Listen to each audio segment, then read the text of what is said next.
بسم اللہ الرحمن الرحیم۔ السلام علیکم ورحمۃ اللہ وبرکاتہ۔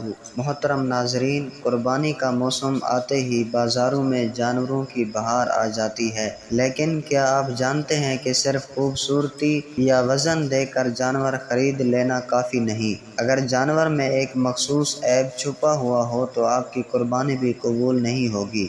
اس ویڈیو میں ہم آپ کو بتائیں گے کہ جانور خریدتے وقت کون سی خاص بات ضرور دیکھنی چاہیے، ورنہ آپ کی لاکھوں کی قربانی رائے گاں جا سکتی ہے۔ ویڈیو کو آخر تک ضرور دیکھیں تاکہ آپ بھی جان سکیں اسلامی طریقے کے مطابق صحیح جانور کا انتخاب کیسے کیا جائے۔ ناظرین کرام، قربانی کے جانور کا انتخاب بہت اہم مرحلہ ہوتا ہے۔ اسلامی تعلیمات کے مطابق قربانی اس وقت قابل قبول ہوتی ہے جب جانور مکمل صحت مند بغیر کسی نقص کے ہو۔ اگر جانور میں کوئی عیب ہو، جیسا کہ کوئی عضو غائب ہو یا کوئی خاص حصہ چھپا ہوا ہو، تو ایسی صورت میں وہ جانور قربانی کے لیے موزوں نہیں ہوتا۔ بدقسمتی سے اکثر لوگ جانور خریدتے وقت صرف ظاہری شکل اور جسمانی ڈیل ڈول پر دھیان دیتے ہیں اور ان باتوں کو نظر انداز کر دیتے ہیں جو شریعت نے واضح کی ہیں۔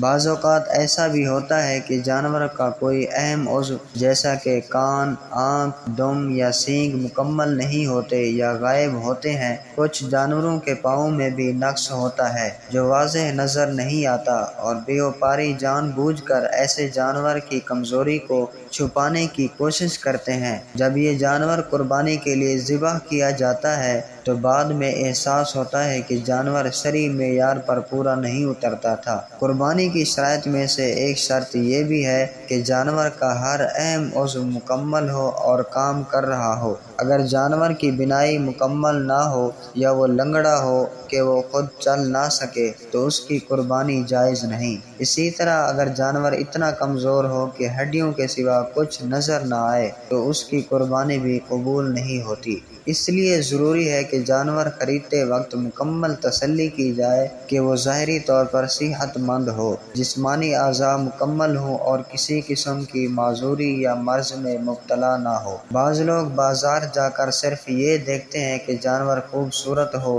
وزن زیادہ ہو، سینگ لمبے ہوں یا رنگ چمکدار ہو، لیکن اصل چیز قربانی کی قبولیت ہے جو ان شرائط پر منحصر ہے جو شریعت نے بیان کی ہیں۔ اگر جانور میں وہ کمی ہے جو شریعت نے منع کی ہے تو چاہے آپ لاکھ روپے کا جانور لے لیں، اس کی قربانی قبول نہیں ہوگی۔ اس لیے لازم ہے کہ خریداری سے پہلے ایسے عالم یا ماہر کو ساتھ لے جایا جائے جو ان عیوب کو پہچان سکے۔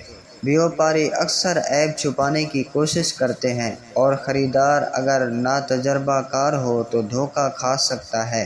ایک اور اہم بات یہ ہے کہ جانور کی ٹانگیں اور کمر بھی درست ہونی چاہیے۔ اگر جانور اٹھ نہیں سکتا یا بیٹھنے میں دشواری محسوس کرتا ہے تو اس پر بھی شک کرنا چاہیے۔ بعض اوقات بیوپاری جانور کو دوائی یا نشہ آور چیزیں دے کر وقتی طور پر ٹھیک ظاہر کرتے ہیں۔ جیسے ہی وہ اثر ختم ہوتا ہے، جانور کی اصل حالت ظاہر ہو جاتی ہے۔ اسی لیے ماہرین کا مشورہ ہوتا ہے کہ جانور کو چلا کر دیکھنا چاہیے، اس کے پاؤں، کمر، آنکھیں اور منہ کے اندرونی حصہ کا جائزہ لینا چاہیے۔ کچھ لوگ اس بات پر بھی دھیان نہیں دیتے کہ جانور کو کھانا کھاتے دیکھیں۔ بعض جانور اندرونی بیماریوں کی وجہ سے کھانے سے قاصر ہوتے ہیں، جس کی وجہ سے وہ کمزور ہو جاتے ہیں، اور یہ کمی اس وقت ظاہر نہیں ہوتی جب تک جانور کو کھاتے ہوئے نہ دیکھا جائے۔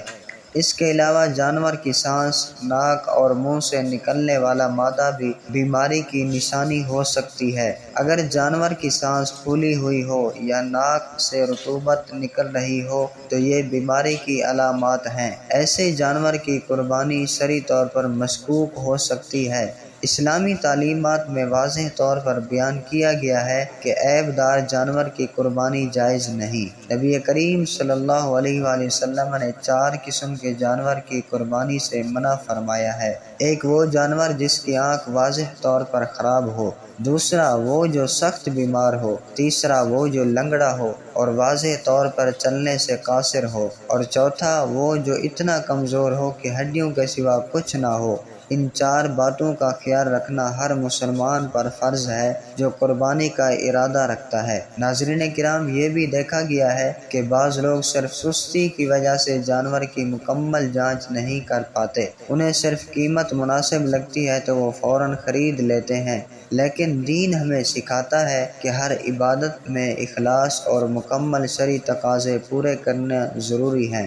اگر جانور میں کوئی عیب تھا اور وہ عیب جان بوجھ کر نظر انداز کیا گیا تو ایسے قربانی کا کوئی اجر نہیں ہوگا، بلکہ یہ ایک طرح سے شریعت کے حکم کی نافرمانی ہے۔ یہ ضروری ہے کہ ہم نہ صرف خود احتیاط کریں بلکہ دوسروں کو بھی اس بارے میں آگاہ کریں۔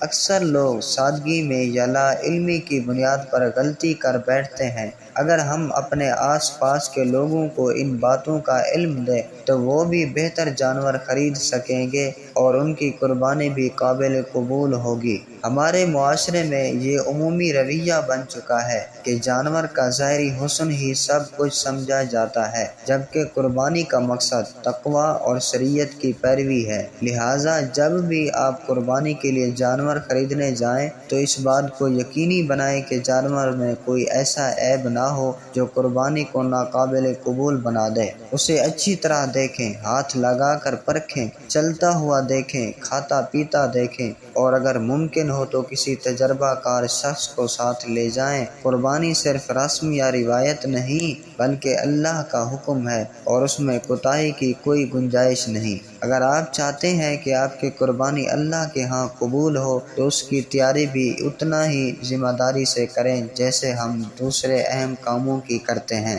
جانور کا انتخاب، اس کی دیکھ بھال اور اس کے تمام شرعی تقاضے پورے کرنا عین عبادت ہے۔ یہی وہ راستہ ہے جو ہمیں نجات اور اللہ کی رضا کی طرف لے جاتا ہے۔ یاد رکھیں، قربانی صرف جانور ذبح کرنے کا نام نہیں بلکہ یہ عبادت ہے، ایک قربانی ہے جو اخلاص اور شرعی پابندیوں کے ساتھ انجام دی جائے تو ہی مقبول ہوتی ہے۔ ہمیں چاہیے کہ ہم خود بھی ان اصولوں پر عمل کریں اور دوسروں کو بھی اس کی تلقین کریں تاکہ ہم سب کی قربانی اللہ کے ہاں قبول ہو۔ اللہ تعالی ہم سب کو سنت ابراہیمی کے مطابق خالص نیت اور صحیح طریقے سے قربانی ادا کرنے کی توفیق عطا فرمائے، ہماری قربانیوں کو اپنی بارگاہ میں قبول فرمائے اور ہمیں اس کے حقیقی روح کو سمجھنے اور اس پر عمل کرنے والا بنائے۔ آمین یا رب العالمین۔